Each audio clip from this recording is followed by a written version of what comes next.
Assalamu alaikum, students. Today, our topic is national income and its related aggregates. National income and its related aggregates. इससे पहले कि मैं आपको national income के बारे में कुछ जानकारी दूं, इस नेशनल इनकम, जिसको हम कौमी आमदनी भी कहते हैं, ये नेशनल इनकम या नेशनल प्रोडक्ट भी कहते हैं इसे। तो इसमें एक ये जो नॉर्मल रेजिडेंट्स कंट्री के होते हैं, और दूसरी चीज़ domestic territory of a country. Domestic territory of a country. Normal residents कौन कौन हो गए? नॉर्मल रेजिडेंट्स हो गए जो मुल्क में काम करते होंगे और उनका जो इकोनॉमिक इंटरेस्ट है वो भी उसी मुल्क के अंदर होना चाहिए। और सिटीज़न जो है होना लाजमी नहीं है, शहरी होना लाजमी नहीं है। अगर हमारे मुल्क के लोग बाहर के मुल्कों में काम करते होंगे, अगर वो आर्जी तौर वहाँ काम करते होंगे टेम्पोररी, तो वो रेजिडेंट हमारे मुल्क के हैं, लेकिन काम तो वो बाहर के मुल्कों में करते हैं आर्जी तौर टेम्पोररी, तो वो हमारे मुल्क के ही रेजिडेंट्स हैं और हमारे मुल्क के ही शहरी भी हैं। लेकिन कुछ लोग ऐसे हमारे मुल्क के हैं जो बाहर के मुल्कों में रहते हैं 1 साल से ज़्यादा, तो लेकिन उनकी इकोनॉमिक इंटरेस्ट जो है वो उसी मुल्क में है, वो वहीं रहते हैं, उनकी इकोनॉमिक इंटरेस्ट वहाँ है। तो अगरचे वो सिटीज़न हमारे मुल्क के हैं लेकिन उनकी इकोनॉमिक इंटरेस्ट वहाँ पर है, तो इसलिए वो रेजिडेंट भी उसी मुल्क के हैं जहाँ पर वो रहते हैं, जिनको 1 साल से ज़्यादा हो गया तो वो उसी मुल्क में रहते हैं, तो उनकी इकोनॉमिक इंटरेस्ट वहाँ पर है, तो वो वहाँ उसी मुल्क के नॉर्मल रेजिडेंट्स माने जाएंगे। तो उनकी जो आमदनी है वो उस वहाँ के मुल्क की कौमी आमदनी में शामिल होगी, अगरचे वो हमारे मुल्क के मैंने ये सिटीजन्स हैं। तो ये थी एक बात। और दूसरी जो है domestic territory of a country.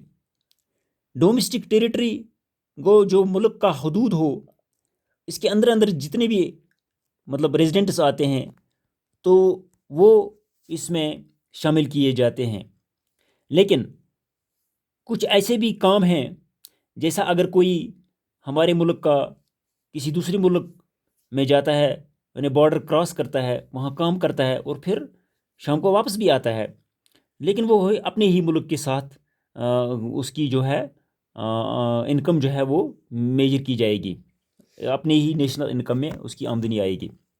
इसके साथ हमारे यहाँ पर दूसरे मुल्कों में जो है जैसे आबी ये जो पानी के जो जहाज़ जो है, शिप्स जो है, वो दूसरे मुल्कों में जाते हैं और फिर अपने ही मुल्क में आते हैं काम के लिए। इसी तरीके से जो हवाई जहाज़ जो हैं वो भी जाते हैं, लेकिन फिर भी वो डेली रूटीन पर अपने ही मुल्क में आते हैं, तो उनको अपने ही मुल्क में ये जो नेशनल इनकम जो है वो उनकी नापी जाएगी।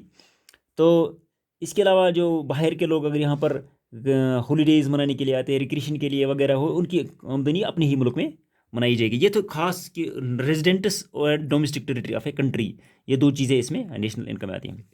अब हम यहाँ पर देखते हैं कि नेशनल इनकम जो है, पहले नेशनल इनकम बराबर है, यानी ये इक्वेशन है इसकी, डोमेस्टिक इनकम प्लस नीफा। यानी नीफा क्या हो गया?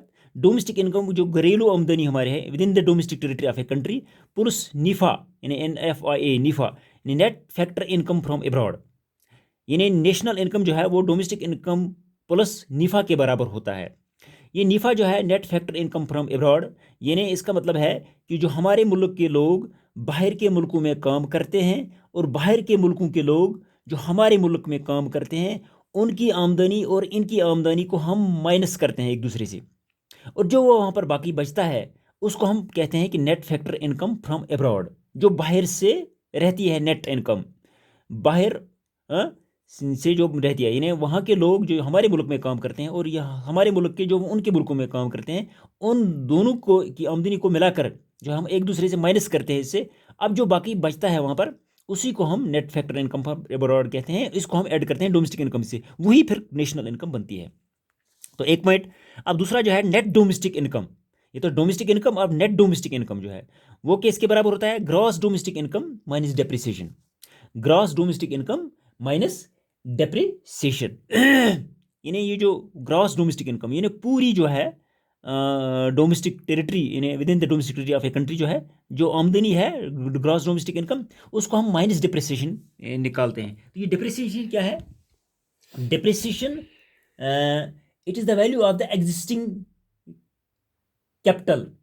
It is the value of the existing capital that has been consumed or used up in the process of producing output. या हम यह कहेंगे कि डेप्रिसिएशन जो है, ये जो डेप्रिसिएशन है ये है, इसको also called consumption of fixed capital. इसको कंजप्शन ऑफ फिक्स्ड कैपिटल भी कहते हैं। Means loss of value of fixed assets. यानी loss of value of fixed assets जो है उसका इन यूज़, यानी जब इसको हम इस्तेमाल में लाते हैं तो फिर जो उसका वैल्यू जो यानी लॉस होता है, तो उसी को हम डिप्रिसिएशन, यानी on account of normal wear and tear, यानी आम इस्तेमाल करने से जो है इसका होता है, आम इस्तेमाल करने से, या हम कहेंगे ये फ्रिक्वेंटली यानी यूज़ करने से जो फिर उसका जो वैल्यू घटता है, या इस तरीके से नॉर्मल ये जो रेट ऑफ एक्सीडेंटल डैमेज जो होता है, या आउटडेटेड जो होता है, रिवाइज से बाहर जो होता है, तो उसको इसमें ये डिप्रिसिएशन में आता है। तो वो वैल्यू जो है वो घटता है, वो इसको माइनस निकालते हैं जो वैल्यू है। जैसा कि हम अगर गाड़ी को लेंगे, तो अगर वो पहले साल में 5 लाख के बराबर है, तो दूसरे साल जो है 4,80,000 के ही बराबर हो, क्योंकि 20,000 जो उसका वैल्यू घट जाएगा। इस तरीके से तीसरे साल यानी उसका और वैल्यू घटता रहेगा यूज़ करने से। इसलिए जो डिप्रिसिएशन है ये लॉस ऑफ वैल्यू है। तो अब इस तरीके से यहाँ पर तीसरा पॉइंट जो है net national income. Net national income कैसे निकालते हैं हम? इसकी इक्वेशन है gross national income minus depreciation.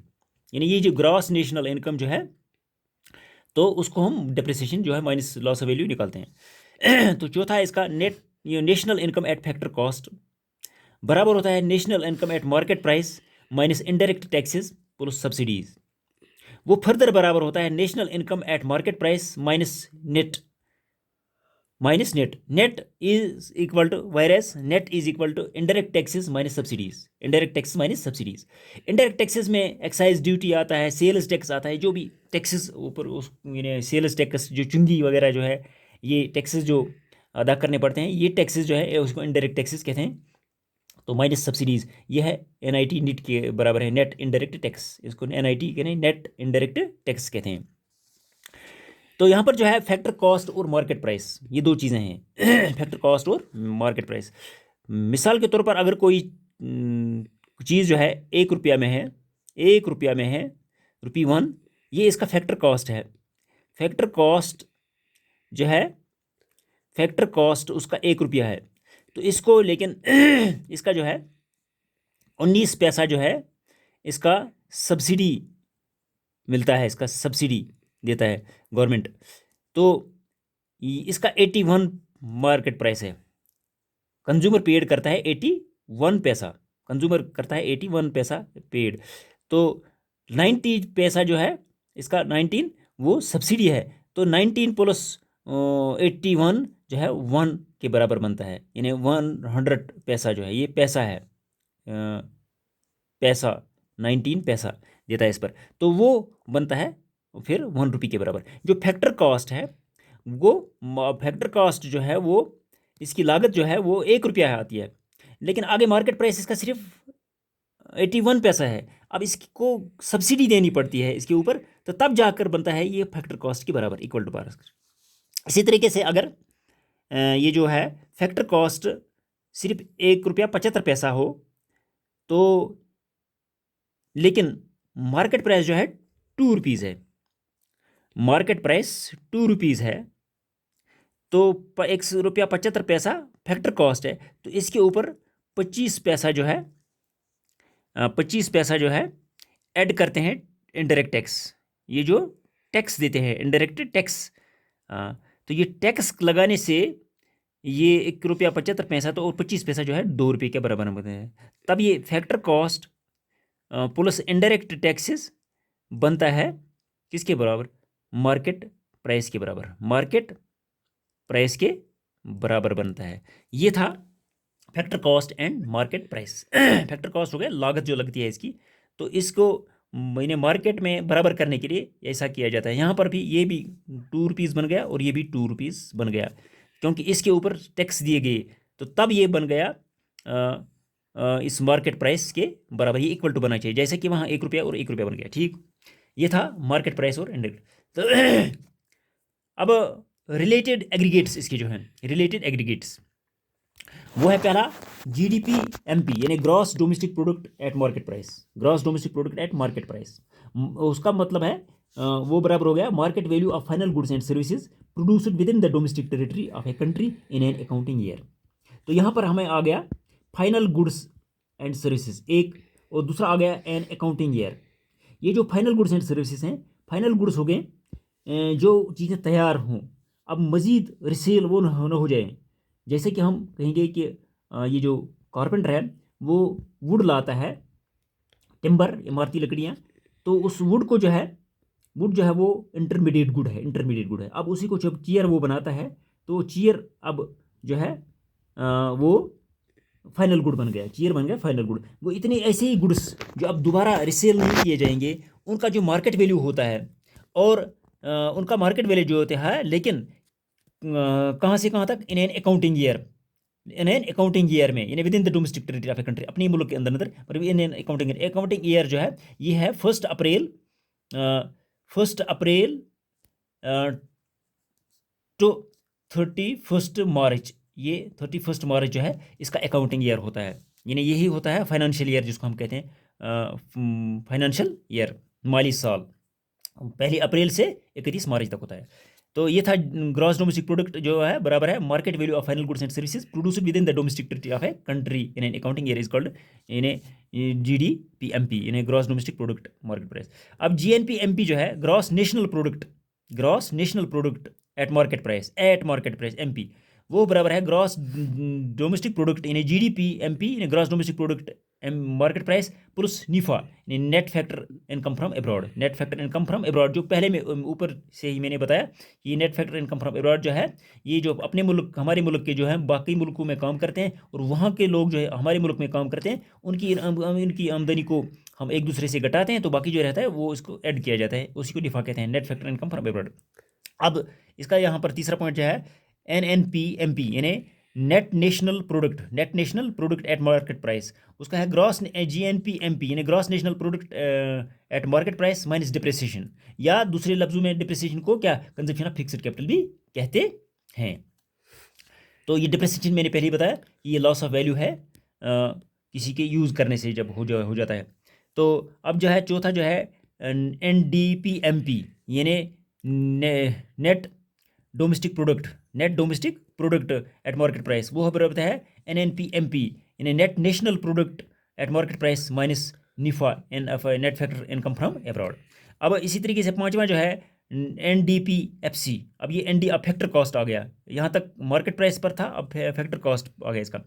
NDPMP यानी net domestic product at factor cost, वो बराबर है gross domestic product at factor cost minus depreciation, और ये इसके बराबर भी है NDPMP, यानी net domestic product at market price minus indirect taxes plus subsidies, minus indirect tax plus subsidies का दूसरा भी जो है ये निट है, NIT निट, यानी नेट इंडायरेक्ट टैक्स, नेट जिसका जिक्र हमने ऊपर भी किया है, नेट इंडायरेक्ट टैक्स के बराबर भी होता है ये।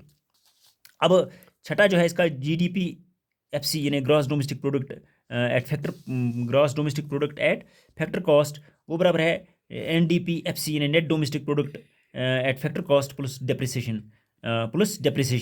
अब इसी तरीके से जो है सातवां जो है gross national product FC, gross national GNPFC, यानी gross national product at factor cost बराबर है GDPFC, यानी gross domestic product at factor cost plus NFIA net factor income from abroad.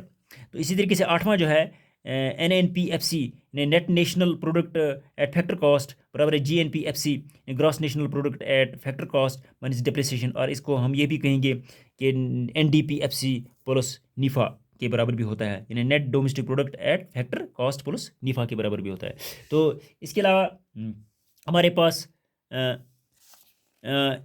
कुछ और भी हैं इसके, ग्रास नेशनल डिस्पोजेबल इनकम।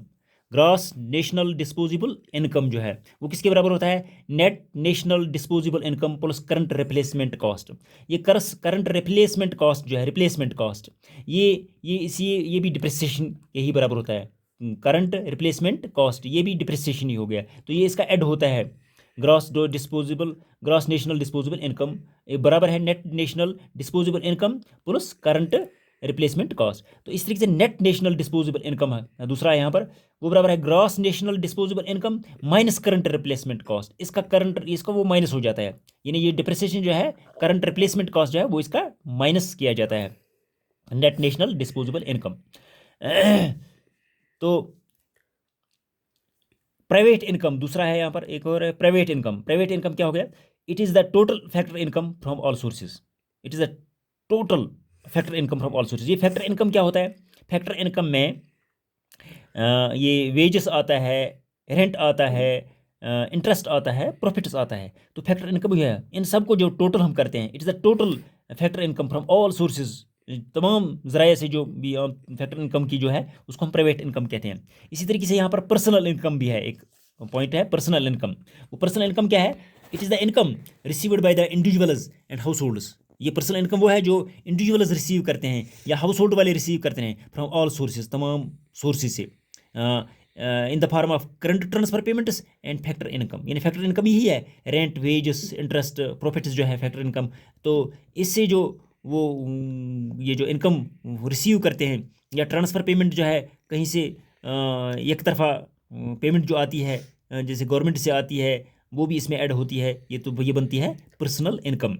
यानी जैसा ओल्ड एज पेंशन, स्कॉलरशिप वगैरह जो है जितने भी आते हैं ट्रांसफ़र पेमेंट्स में आते हैं, ये वो भी इसके फैक्टर इनकम के साथ ऐड होता है। तो ये बनता है टोटल, ये इंडिविजुअल्स का भी होता है, हाउस होल्ड्स का भी होता है, घरेलू का। तो इस तरीके से पर्सनल डिस्पोजेबल इनकम। अब पर्सनल डिस्पोजेबल इनकम वो है, वो पर्सनल इनकम ही से निकलता है। जैसा कि पर्सनल इनकम, तो पर्सनल इनकम से ही कुछ यानी पर्सनल टैक्सेस निकलते हैं। जैसा कि अगर हमारे पास जो आमदनी है उसमें ये पर्सनल इनकम है हमारे पे, लेकिन अब उसमें कुछ हमें गवर्नमेंट का जो है टैक्स आयद होता है। अब वो टैक्स को निकाल कर, चाहे वो प्रॉपर्टी टैक्स है, चाहे वो इनकम टैक्स है, तो वो जब हमने उस आमदनी का टैक्स, प्रॉपर्टी का टैक्स गवर्नमेंट की वो निकाल दिया इसमें, तो जो बाकी आमदनी रहती है उसको हम पर्सनल डिस्पोजेबल इनकम कहते हैं। वो पर्सनल डिस्पोजेबल इनकम जो है वो बराबर है personal income minus personal taxes. तो ये था national income and it's related aggregators. तो फ़ी अमान अल्लाह।